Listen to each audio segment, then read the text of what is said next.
All right, good evening, everyone. Welcome to the 2023 annual monitoring presentation for the San Elijo Lagoon Restoration Project. So this year we're doing this through a Zoom webinar. If you guys have questions while we're going through the presentation, feel free to put them in the Q&A. And Bradley Nussbaum, the operations director, is on live right now, and he'll be answering most of the questions via the Q&A feature in Zoom. And then at the end, once I finish the presentation, I'll go back through, and if there's remaining questions, we'll answer them at that point in time. So to get started, just good evening all. My name is Tim Stillinger, and I wanted to thank you all for joining us tonight. And before we get started on the restoration part of the presentation, I just wanted to share a little bit about Nature Collective. So Nature Collective was founded in 1987 as a grassroots nonprofit led by a small group of passionate 30-something volunteer community members that were concerned about the San Elijo Lagoon's health. So with the same passion, we have grown to inspire conservation action across North County, San Diego, and beyond for the last 38 years. So this is done by connecting people to nature and protecting and restoring habitats, land, and nature to ensure that it's available for everyone to enjoy long into the future. So Nature Collective's vision is a world where everyone has a passion to connect with, experience, and protect nature. So now to get into the restoration part of the presentation, I wanted to start by going back to 1965, so well before the restoration project took place. And so this kind of gives us a view into why the lagoon needed to have a restoration project in the first place to revive the wetland. So if we go back, this picture on the left here is from 1965, and it shows the lagoon filled with water. And that's because from the late 1800s to the mid 1900s, there were many roads and berms that were built across the wetland. And these were all built, this infrastructure was all built in a way to keep the bridges as small as possible. So they were all placed in locations of convenience, not necessarily the best location for water to get in and out of the lagoon. And you can see in this photo here on the left that these bridges all constrain the water flow in and out of the lagoon. And it caused the inlet to close, and tides really couldn't flush effectively in and out of the lagoon each day. And so this ends up cascading through and then impacting all aspects of the lagoon ecosystem. So this restoration project was really an opportunity for the San Elijo Lagoon to be turned into one of the best functioning wetlands in Southern California, in the context of it also being located within the middle of this really dense urban environment where we do have these freeways, roads, and train tracks all crossing it, and this urban development all around it.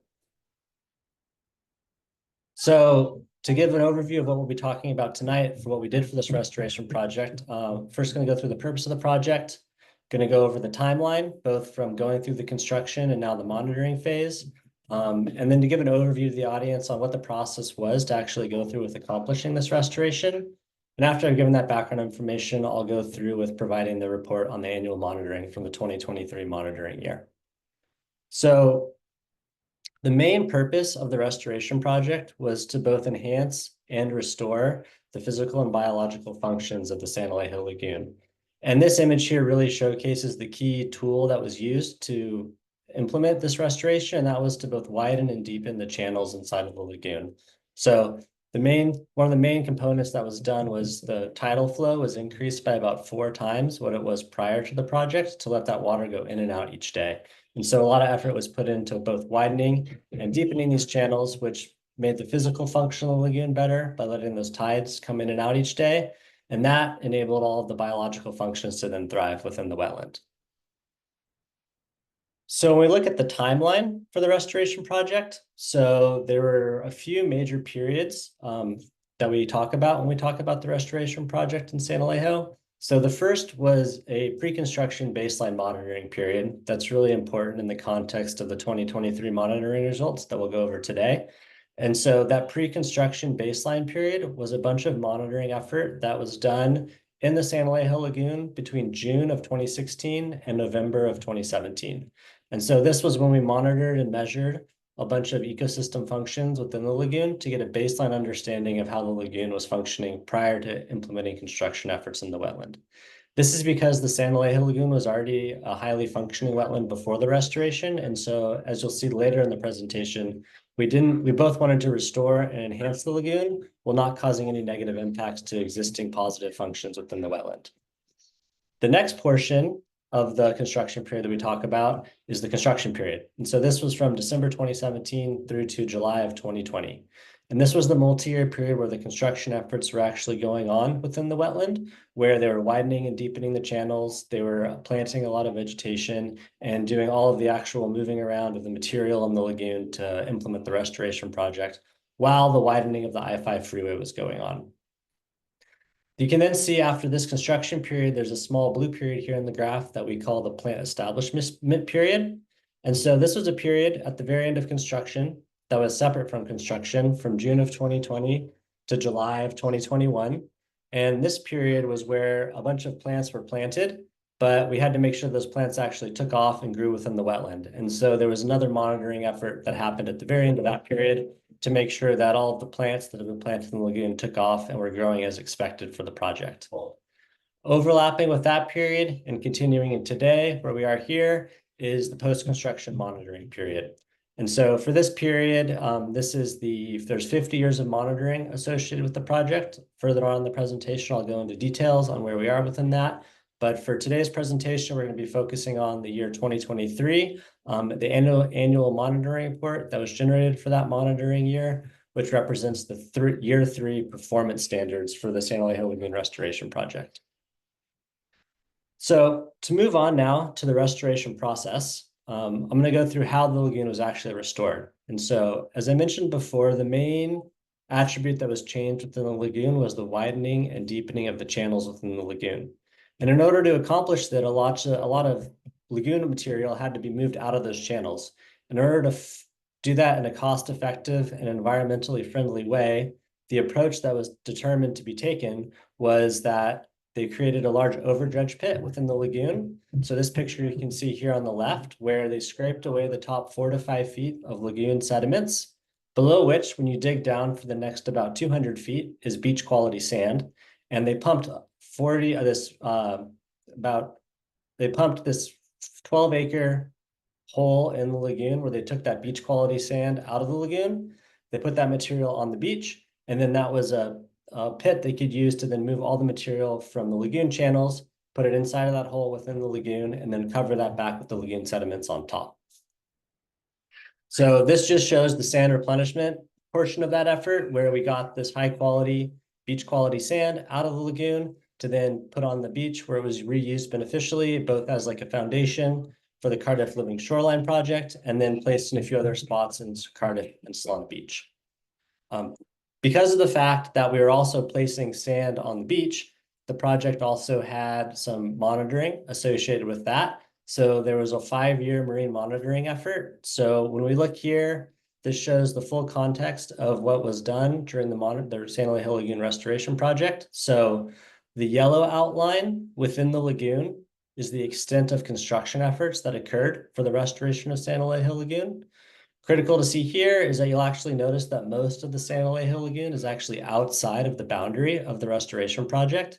And this just goes back to that, what I was talking about, how the lagoon was already high functioning. There's a lot of critical and endangered species there and a lot of positive attributes. And so the project was designed in a way to minimize the impact and just focus on widening and deepening those channels without going into these other areas of the wetland.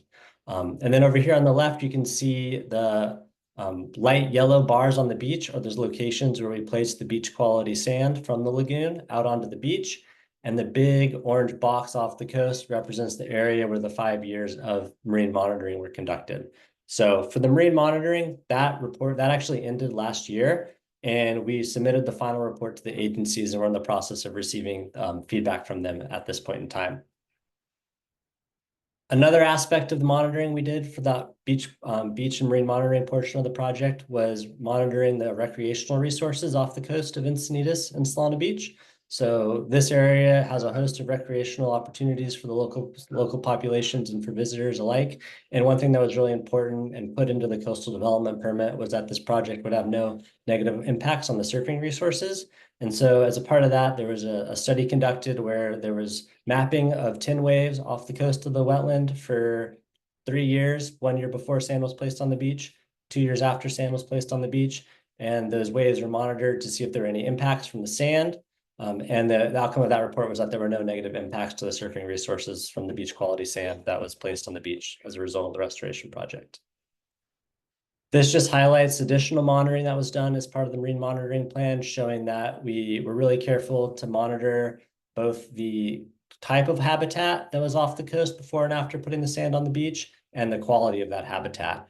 Really important to highlight here is when we put all that sand on the beach, it was all the quantities that were placed on the beach and the locations that they were placed as a result of intentional modeling and design that was done to place quantities that would have no impact on these resources. So all this monitoring that we're doing now is just to confirm and map and have data available to see whether or not that was what ended up happening. And so, as I mentioned, that was part of the marine monitoring plan. So when we move on to the process, I talked about this widening and deepening of the channels, and these two photos here show the second half of that process. So after that beach quality sand was moved from the lagoon onto the beach, the next step was a two-phase effort where first you can see here on the left, we have a swamp excavator that took the material in the channels, finely contoured the edges to slope down at a very specific grade to give us the habitat types that we needed as a part of the project, and load the center of the channel with material.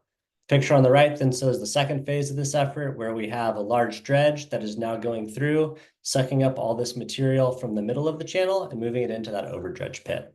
At the end result of this is a really wide and deep channel with very gradual elevation contours on the edge, where we get a nice subtle transition from subtidal habitat to mudflat habitat to low marsh habitat. Another really important aspect of the restoration project were these things that were called transitional areas. And so these were intentional design attributes at various locations in different basins within the lagoon, where we get gradual elevation changes from that subtidal elevation all the way up to upland habitat. And the idea here is that with climate change and sea level rise, you want a wetland that has very gradual elevation changes in certain areas so that the plants and animals can adapt as the sea level rises, and those plant communities can shift to higher and higher elevations as the tidal inundation frequency changes through time.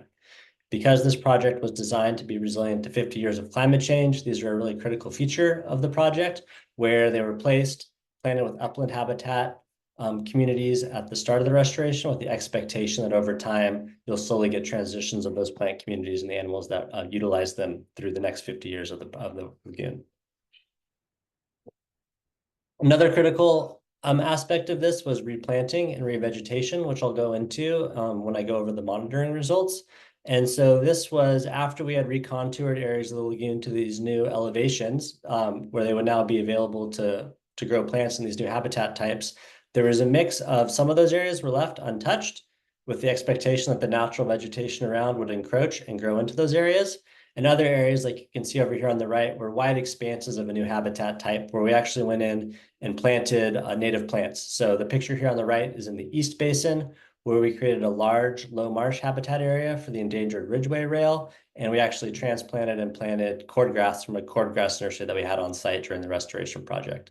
So I'll be going through our vegetation monitoring results later in the talk. And within those, you'll see that we both tracked how well the areas established where we did not seed them off by planting some plants, and how well those areas established where we did plant plants to get them going off on the right foot. The last kind of critical feature of the restoration project that we did that I'll talk about in the monitoring report is the nesting areas. So there was a large nesting area that was finished in 2022. This picture on the right shows one of our biologists, Robert Patton, installing some of the final features on the nesting area.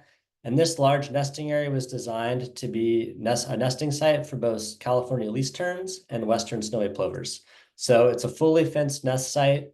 There's clay tiles that offer refuge for the birds. These are all placed on a grid with labeling that enable really rigorous monitoring. There's also shell fragments that are placed out there to kind of enhance the surface contrast for the birds. And additionally, some decoy birds that were placed out there as predator deterrents. So this nesting area, we won't talk about it specifically when talking about the results from the 2023 monitoring year, but we will see results from the bird surveys. And a lot of those birds that are we track the health of the lagoon, they utilize this nesting site. So now that I've talked kind of at a high level about the restoration project, here's just two images of the wetland before and after the restoration project to just highlight at a really high level what was done. So the few things that I want to bring out to your attention to really notice here is first, you can see I-5 snaking across the lagoon, and you can see just the size of the channel that connects the wetland east of the freeway and west of the freeway is greatly enhanced and much larger, really letting that tidal exchange get east of the freeway with the change of every tide. Like I said before, there's about 4 times as much seawater coming in and out of the lagoon now as there was before. And then you can also see the whole main channel system is just much wider going through the lagoon. And there's a much more direct connection now from the ocean all the way through to that east basin. This serves twofold purpose. It makes that saltwater and tidal exchange easier to get up inland during each tide of the day. And it also offers a much more efficient channelized system for stormwater flows to get out of the wetland during storm events. And in addition, you can see there's also a new channel in the West Basin, and you can see this overdredge pit in the middle of the picture, which started out as a kind of unplanted low marsh area that you'll see in the monitoring. We're tracking how much of that is establishing now. So I'm going to move on to the monitoring portion of the talk now. And so before we get into the specific monitoring, we have to decide, well, what do we consider success? What are we monitoring for? So there's 2 key attributes of success that we're monitoring for this. So the first is no environmental impact, and the second is an improved wetland ecosystem. And there's 3 main ways that we monitor for this. There's the marine monitoring, which I talked about earlier, which is complete now, waiting final agency review. There are the project success standards, which I'll talk about today, and then there's long-term monitoring. So for the project success standards and the long-term monitoring, they're broken into 2 portions. So the first is a 10-year period, which we are in right now. We're in year 3 of this initial 10-year period to meet the project success standards. And those project success standards have 2 different types. There's relative standards, which is where the San Elijo Lagoon is compared to similar wetlands to make sure that it is performing as well as the highest quality wetlands in Southern California. In this image here on the right, you can see those reference wetlands, which we use for our relative standards, is the Carpinteria Salt Marsh, the Magoo Lagoon, and the Tijuana River Estuary. And then separate from those relative standards, we have a host of absolute standards. And the absolute standards are standards where the San Elijo Lagoon has to perform the same or better than before the restoration project occurred. This is where, if you remember at the beginning of the presentation, I talked about that pre-construction baseline monitoring period. That was data we collected at that point in time that we now compare to each post-construction year to make sure that the San Elijo Lagoon across a bunch of different metrics is performing as well or better than it did before we went in and did the project. Separate from this initial 10-year period, which will be the focus of today's talk, is a secondary long-term monitoring requirement on the permit for the project, and that is that the project must be resilient to 50 years of climate change. And so the project is on track still and slated to be for the long-term monitoring plan to be developed in 2026. And that's the timeline from the initial SANDAG contract, and that's still on track to happen at that point in time. So with that, I will go into the post-construction monitoring for these project performance standards. So we've already done the annual monitoring reports for the first 2 years, 2021 and 2022. And both of those years' monitoring reports showed that the restoration project is already trending towards success, which is really exciting. We are now in the final preparation of the year 3 report. That will be completed and uploaded to the website, to the Nature Collective website by the end of February. I'm now going to go through all the different aspects of the restoration monitoring that are part of these performance standards for the 2023 report. So the first section encompasses the topography and bathymetry, which is the elevations of the lagoon above and below water, and if those are as designed still in the lagoon. And then also when we take those elevations and we model how the water flows through the lagoon, is the residence time of the water meeting the performance standards that we expect. So here on the left, I have the 2022 post-construction survey, and on the right, I have the 2022, on the left, I have the pre-construction survey, the post-construction survey from 2020, and on the right, I have the 2022 survey. So a key thing to note here is that we don't monitor the topography and bathymetry of the lagoon every year. This was designed into the monitoring plan to be done in years 2, 5, and 10. The reason there is that it doesn't change that fast, and these are the years that were determined the best years to monitor for it. So because in year 2, we did notice some changes, which I'll talk about, there was some supplemental monitoring that did occur in 2023, but only for a portion of the wetland. So the main thing that I'll highlight here that you can see in the 2022 survey is that there was an increase in the elevation of the main channel that does extend east of the railroad tracks. And so that, as I will talk about in a little bit, is impacting some of the tidal elevation performance standards for the residence time. And so we are tracking that right now.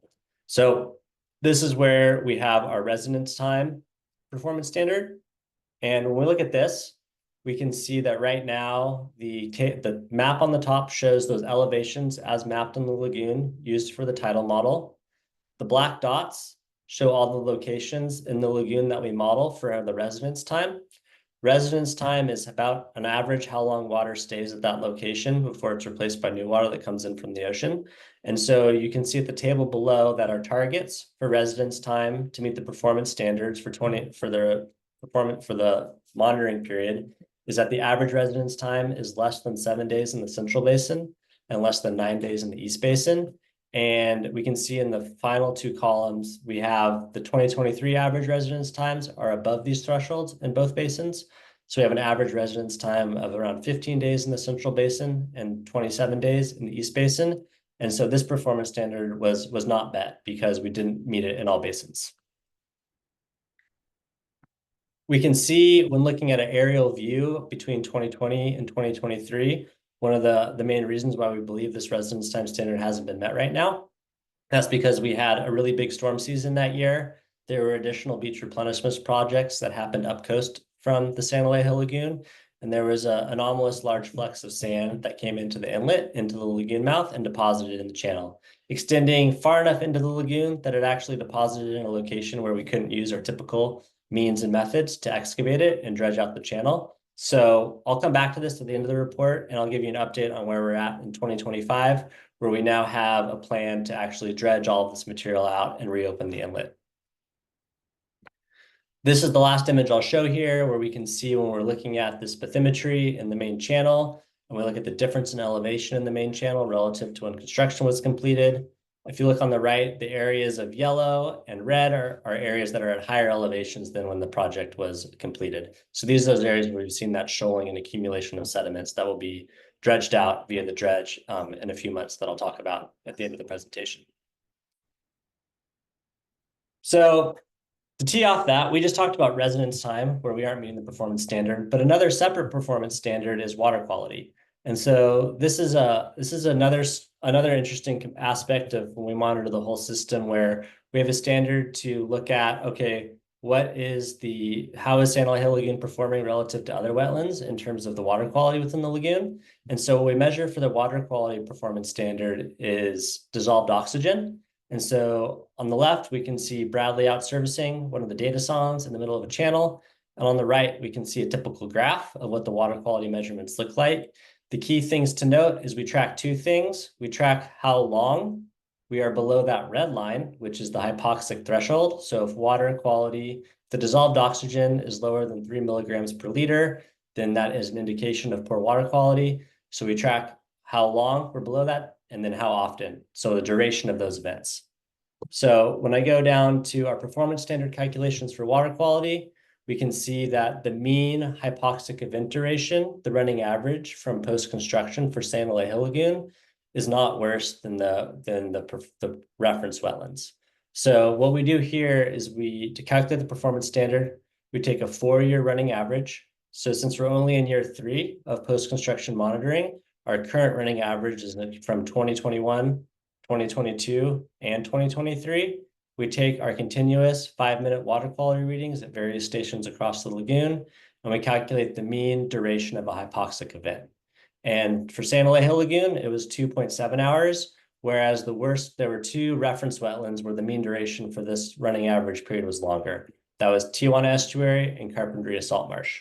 And so we can see that this running average in 2023 did substantially increase because of the shoaling at the inlet, but at the same time, we are still not performing significantly worse than any of the reference wetlands. So we still meet the standard for the 2023 monitoring period. I'll now go on to the monitoring results for the wetland habitats within the lagoon. And so these wetland habitats, this is a composite drone footage of the lagoon after the restoration project. And what we do here is we take a combination of elevation data and the elevations that the lagoon is at and how often it's covered with water, combined with the coverage of plants to determine what type of habitat is in that location in the lagoon. And there's specific requirements for acreages of the various habitat types we have to hit to meet our performance standard. So I'm going to start by just showing what the expected habitat types at the end of the restoration project were in the plan for the wetland. And so here we can see the different habitat types that are monitored in the performance standard. We have subtidal habitat, mudflat, salt marsh, a specific targeted low salt marsh category, and transitional areas. The 3 red circles are going to highlight areas that I want you to pay attention to as I cycle through where we're at between then, the start of the project, and in 2023. So this slide shows what the lagoon looked like the day after we finished construction. So you can see that if we go back to what we expected, where the overdredge pit was, we want it to be low marsh, but right after the project, it's just mud flat because there's no plants on it. It was unsafe to go out there and plant. So we have to wait for the plants to encroach on their own and develop into a low marsh habitat there. And then you can also see if we look up this area in the East Basin, it starts off as low marsh, as mud flat, but we want it to be low marsh. This is an area that we planted a pretty sparse density of cordgrass that we needed to grow in and create that quality low marsh habitat. The third circle is the upper channel, which I'll show. So you can see here at the start, when we finished construction, there were a few large areas without that low marsh quality habitat. But when we go to 2023, you can start to see that those areas have grown into this habitat type that we expect and want. Almost fully filling out this area in the East Basin and really starting to fill in that overdredge pit in the Central Basin. And then from that shoaling in the channel, we can see there's now some mudflat habitat within that main channel area that's causing some of that shoaling that will be dredged out here upcoming this year. So when we look at the calculations for habitat type and look at this performance standard, there's 2 tables here that I want to pull out. So the first table, table 5.2 in the monitoring report, if we look at the second column, it shows the targeted acres that are in the permit for how many acres we want to have within each of these habitat types. We're allowed to have plus or minus 10% to meet our performance standard. And then the second from the last column shows how many acres we mapped for each of these habitat types in 2023. The key thing here being that we mapped the number of acres that were expected within the 10% range for all of these habitat types within 2023, therefore meeting this performance standard for habitat types. In addition to that overview of all the habitat types, there was a really specific category really focusing on that overdredge pit and making sure that it turned into that low marsh habitat that was expected. And for that, we can look at this performance standard, which is specific to that, where we have a target of around 67, 68 low marsh acres, and we have a total of 72. So we have more than that. And so we're meeting this targeted low marsh habitat performance standard, in addition to meeting the overall habitat distribution performance standard. So in addition to having the habitat types that we want, we also have a measure of what's the quality of these habitat types. And our quality measure that we use is vegetative cover. And so the reason this is here, as I mentioned before, many areas were not planted after the restoration project. And then the areas that were planted were generally planted quite sparsely. So right after planting, they didn't represent high quality habitat. And so we measure the cover of vegetation as a way to see that we are having actually the cover that we would want to represent high quality habitat. So this graph here shows 2 different things. So the solid lines of different colors show in our permit how much vegetative cover we are expected to have through each year of monitoring. And so you can see that, for example, by year 10, we're supposed to have anywhere between 40 and 80% vegetative cover in these different habitat types. The stars that you see overlaid on this graph are what we actually measured as the vegetative cover in each of the years of the monitoring. So the really shining result here is that we're already far and away exceeding the 10-year performance standards for vegetative cover in year 3. So much snow that there will no longer be a need to actually monitor for vegetative cover in the future.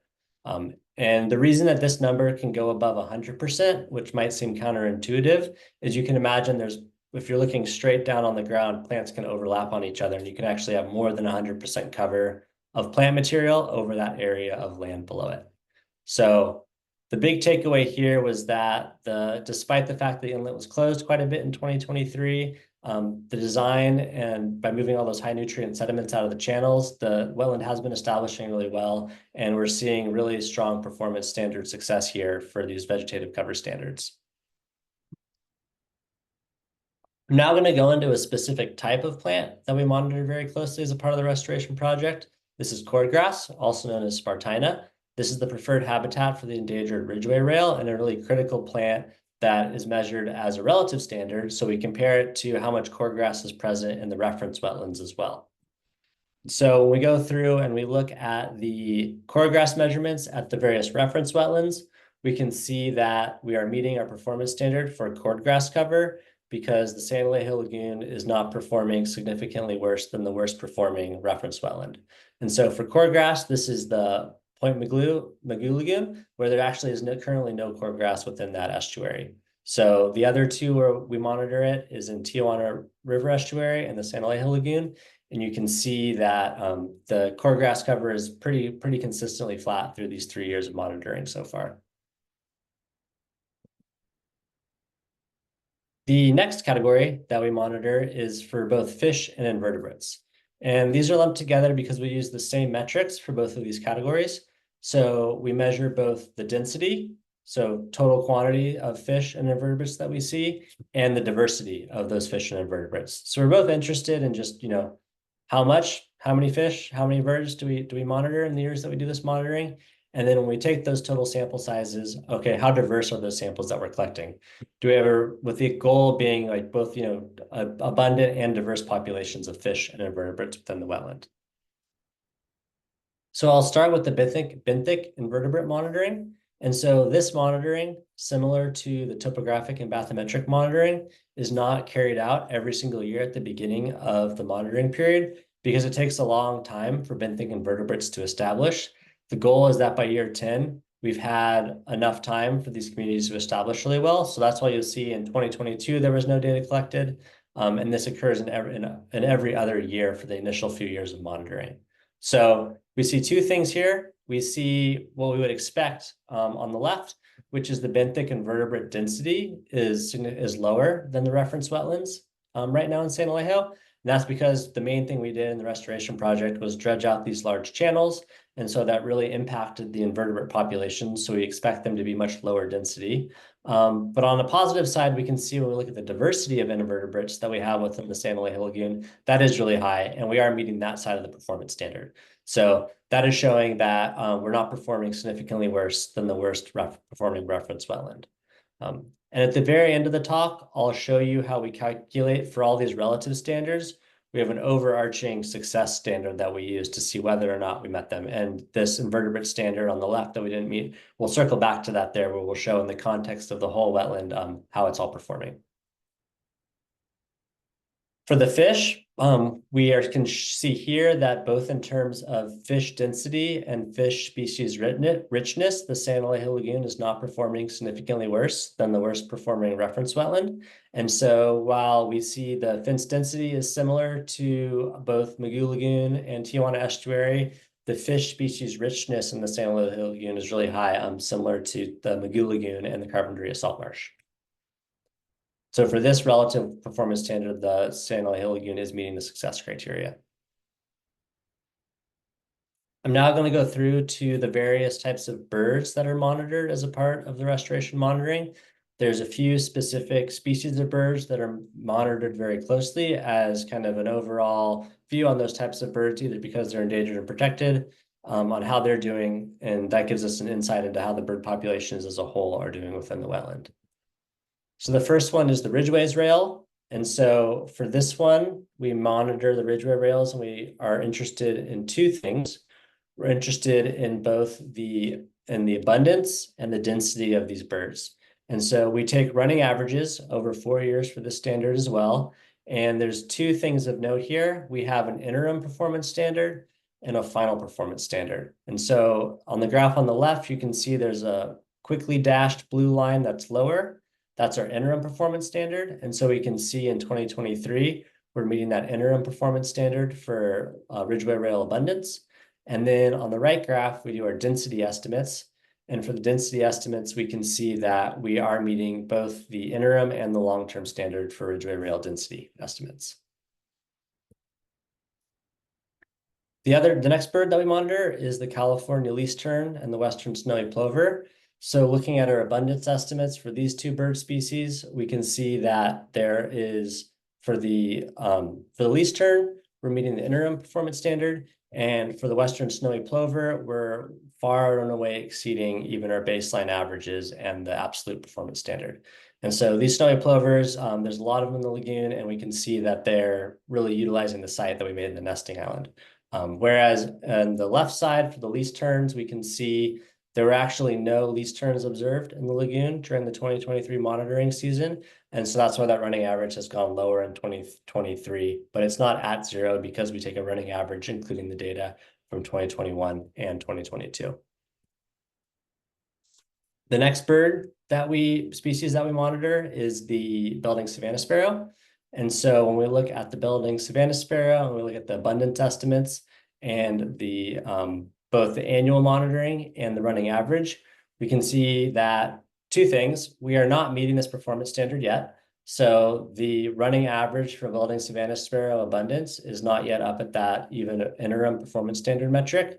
But when we look at the running data, we can see those first 2 years of monitoring, we had really low values for how many Belding savanna sparrows we measured within the lagoon. And that these next 2 years, we've actually seen quite a bit more. So we just now have our first 4-year running average for this data. And so we're really excited to keep monitoring this for the next few years and see how this running average trends. And if we continue to see high abundances similar to the pre-construction years as we've seen in the last 2 years of monitoring for the Belding savanna sparrow. So I'm now going to go through in the last few slides and talk about, now that we've gone through all of the individual performance standards, how do we actually do our calculation to determine if we're trending towards success or not for the program? So this slide here gives the overview for, we have a singular metric for the relative performance standards. And for that, we have to see if the San Elijo Lagoon is performing in total better than the worst performing reference wetland. So what we do in the table up here is each row you can see is one of those individual reference relative standards that we have. And for each of the individual reference standards, we take into account on if it's the worst performing reference wetland. And across all of those standards, we don't want the San Elijo Lagoon to perform the worst the most often. And so if you look at the second to last and the last rows, you can see that the worst performing reference wetland was the Tijuana River estuary, and that the San Elijo Lagoon met more relative standards than both the Tijuana estuary and the Mugu Lagoon. And these three reference wetlands are the highest functioning wetlands in Southern California, intentionally chosen to set a really high bar for the San Elijo Lagoon, that if we are not performing worse than those, then the expectation is that it's a really high functioning wetland ecosystem. And so because of that, when we look at this relative standard, because we're performing better than the worst performing reference wetland, we meet the overall relative standard for the 2023 monitoring season. When we then move on from the relative standards to all of the standards, we can now look at how we're doing in total and how is that trending through time. So we have 10 years to meet all the standards, so we can't make it a definitive decision yet on if it's been a success or not. But what we can do is see how we're tracking towards final success.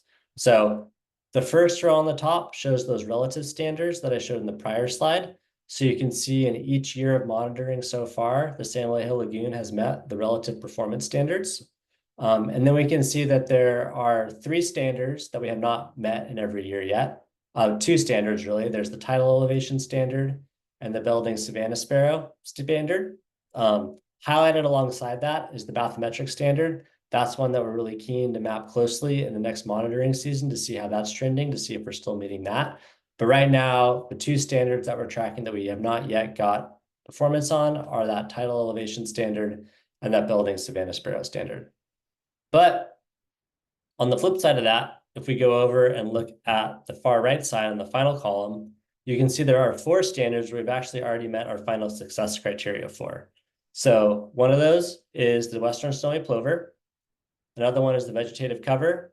And then there's an eelgrass standard and an invasive species standard that we signed off on the first year post-construction. So being 3 years in, we can see there's already 4 of these standards we've already met. Most of them are trending towards success, and there's only 2 of them where we're still waiting for future data to see how the lagoon performs in the upcoming years to see if we'll meet the success for those. So all in all, it's looking quite good.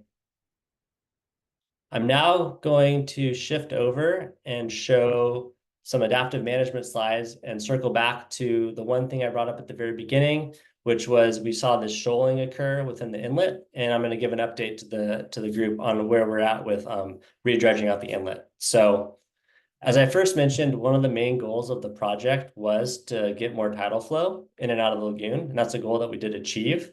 And right after restoration, there's about 4 times as much water flowing in and out of the lagoon than before, and this water was really getting much further up east of the freeway, where it was never getting before the restoration project. But as I mentioned also, with the large-scale sand replenishment projects that were happening north of the San Elijo Lagoon and a really heavy storm season in 2023, that large tidal prism brought a lot of sand into the wetland, and it accumulated in the channel, and it accumulated farther into the lagoon than we had in the previous. So because of that, the inlet has been closed or heavily muted for most of 2024. And even though we performed 2 inlet excavations in the spring, it reclosed. So not so great, but on the plus side, this happened prior to the restoration project. And when it would happen before the project, you would see hypoxic conditions develop within 7 days. And because they removed the high nutrient sediments in the channel during the project, it's done remarkable well, even when closed. So it's not ideal, but it is far better than how it had been prior to the project. So the proposed solution for this is to dredge the inlet. So what we're going to do is Nature Collective is thrilled to share that after working really hard on this for a year, they've secured a $2.7 million in project funding from Sandag as part of an adaptive management part of the San Elijo Lagoon Restoration Project. And they've also acquired the permits from the California Coastal Commission, the City of Encinitas, and California State Parks to deploy an aquatic dredge that will remove the sand buildup from the San Elijo Channel and place that sand back on Cardiff State Beach. So the dredge operation will take about 8 to 10 weeks. It's scheduled to begin mid-February on the 14th, and it'll involve aquatic dredging east of Coast Highway between Cardiff by the Sea and the Nature Center, followed by a traditional land-based excavation west of the 101 bridge. So once this starts on the 14th of February, the dredge will be running 24/7, and it'll move approximately 70,000 cubic yards of sand onto Cardiff State Beach. That's going to be placed intentionally in front of the Chart House restaurant as kind of a new foundation for the Cardiff Living Shoreline Project, in a similar location to where we placed sand during the restoration project, where it showed being super resilient in buffering that project and protecting the 101. So once it's complete, once the dredging part is complete, the final land-based excavation portion of the project will only take a few days. So this is just a map that's going to show kind of what's happening for that. So if we look down here, you can see that the blue areas is where the inlet is going to be dredged, and that's areas we typically dredged. The pink area further into the lagoon is a new area the dredge is going to go to get that beach quality sediment out of the channel and put it onto the beach. And then the 2 spots on the beach that are highlighted is the beach disposal site, where most of the sand is going to be placed, and then the Cardiff Living Shoreline, where repairs are going to be made as well.